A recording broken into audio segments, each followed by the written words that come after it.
I'm Brent Goff. It's good to have you with us. Voters in New York City are going to the polls to elect a new mayor today. The election is attracting both national and international attention. We're seeing now live pictures as the voting gets underway this very hour. The favorite is the leftist Democrat Zohran Mamdani, a candidate with what some are calling radical policies to address the city's inequality. They include raising taxes on the rich to pay for free buses and childcare. U.S. President Donald Trump has threatened to cut funding to New York City if Mamdani wins. Well, Mandani defeated the state's former Democratic governor, Andrew Cuomo, in the primaries. Cuomo is now running as an independent, and while he faces an uphill battle, he has received support from an unusual source, U.S. President Donald Trump. Trump has urged New Yorkers to back Cuomo, telling them that he was capable of doing a fantastic job, while he says Mamdani is not. Mamdani's double-digit lead has narrowed in recent days. Zohran Mamdani makes a final push for votes in the closing days of the campaign to become the leader of America's largest city. In a few short months, this millennial candidate has been catapulted from an unknown member of the New York State Assembly to an international figure and the odds-on favorite to win one of the most high-profile jobs in U.S. politics. He has promised to freeze prices for millions of renters in New York, make buses free, and offer public childcare. The self-styled democratic socialist says he will fund his policies by implementing higher taxes on the rich. Critics say he is indulging in fantasy politics, and excessive taxes will force the city's wealthy residents to flee. Yesterday, we gathered more than 10,000 New Yorkers as we spoke of a city that is not for sale. A city where New Yorkers could do more than just struggle to afford the most expensive city in the United States of America. A city government that understood its responsibility to those straining to buy groceries, not just those straining to buy an election. The 34-year-old was born in Uganda and, if he wins, would be the first Muslim mayor of New York. He's also an outspoken supporter of the Palestinian cause. Mamdani's main rival is former New York Governor Andrew Cuomo, who resigned over accusations of sexual misconduct. The longtime Democratic grandee lost the nomination to Mamdani and has called the political newcomer dangerously unqualified.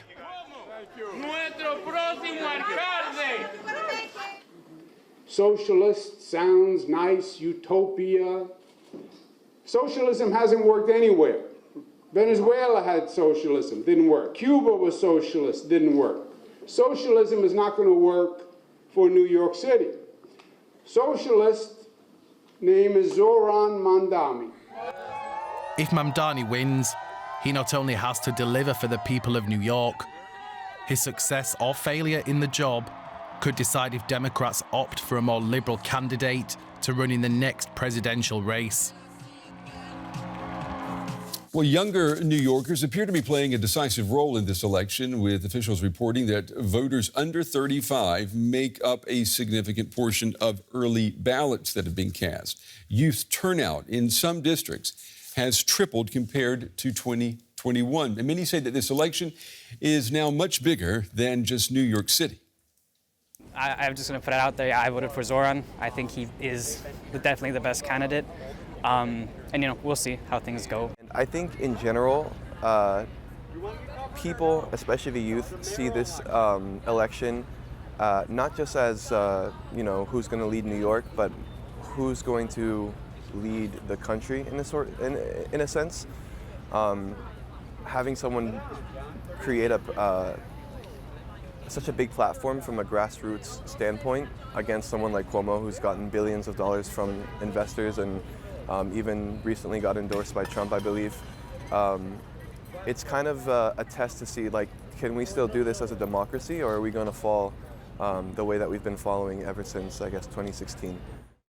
Really what I've been taking from this election is kind of it almost feels like it's kind of like amplifying the divide that we feel. Like it feels like the issues almost seems like it feels like the solution almost feels so clear that there should be bipartisan agreement. Like I think even during the mayoral debate, seeing two of the candidates who might have been arguably or objectively better than the third, like I think that that is something that really comes through, and I think that it's really speaking to the divisive culture of the fact that like the two parties that we have right now are really kind of breaking apart our country.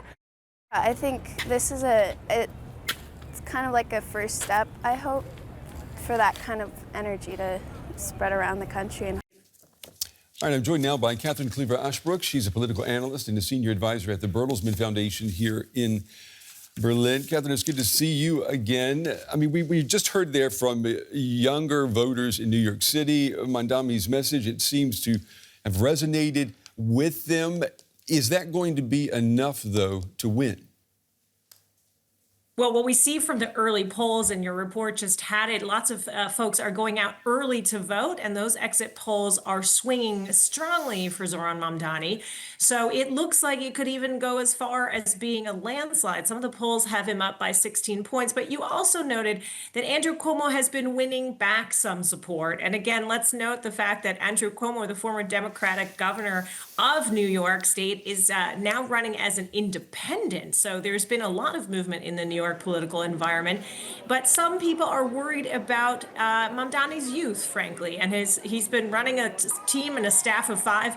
He's about to run one of the biggest, if he wins, one of the biggest urban bureaucracies in the entire country. So some of that movement to Cuomo can be explained on a factor of experience.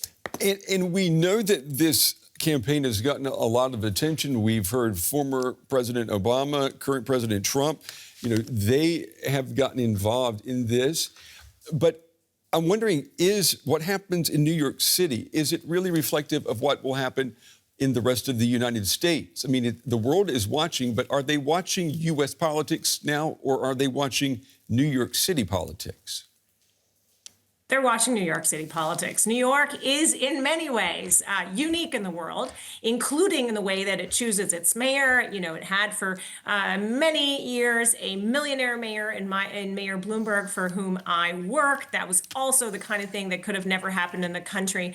Mayor Bloomberg wouldn't have been electable for the entire country, and that's true likely of Zohran Mamdani. But you heard in your report how energized a base is, how energized the youth vote is.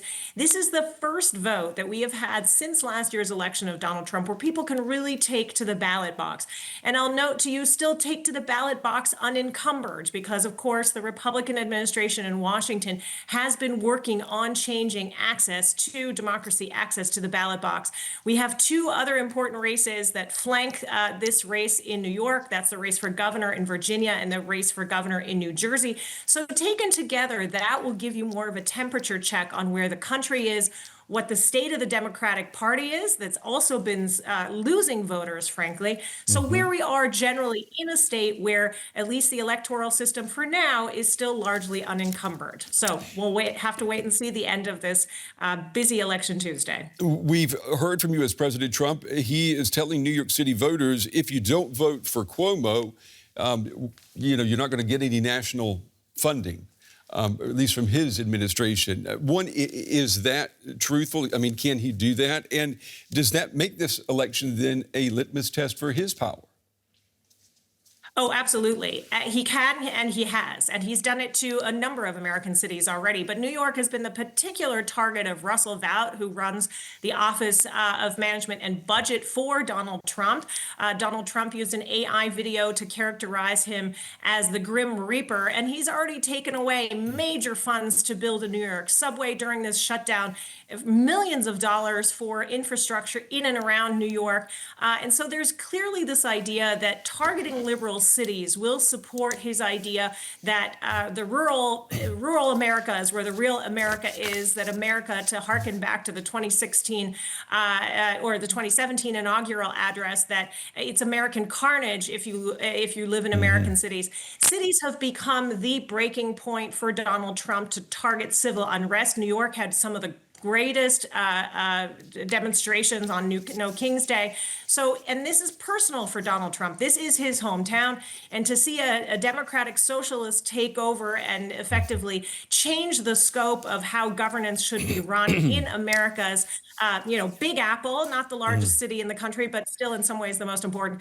I think this is personal, and this fits into Donald Trump's idea of retribution if he takes federal funding away, which he is committed to doing and has done.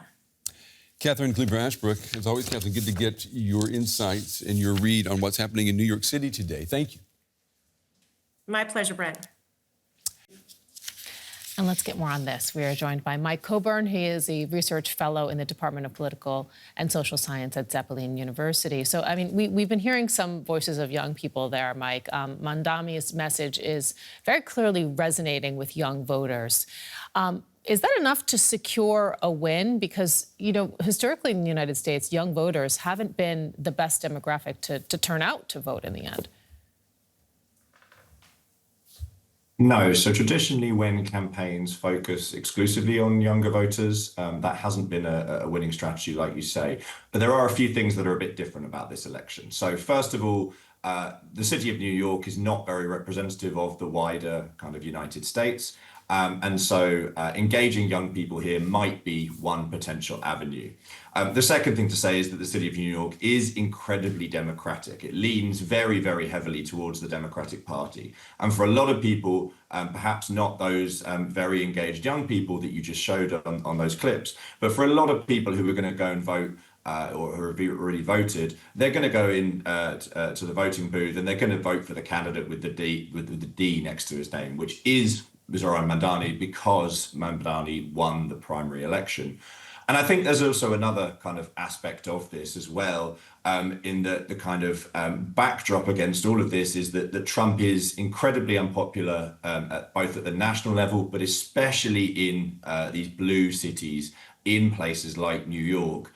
And I think the idea of voting for someone like Mandani is kind of pushing towards this idea of a kind of new politics. And again, Cuomo is kind of a perfect foil for this. He's obviously kind of how politics used to be done and kind of resigned in disgrace from the governor's mansion. Okay, so if I'm hearing you correctly, it seems that you're saying that this is almost a protest vote among some. We've been hearing early voting in New York City. It has ended with a record turnout, so people are very clearly engaged here. Obama and Trump have even weighed in on the candidates.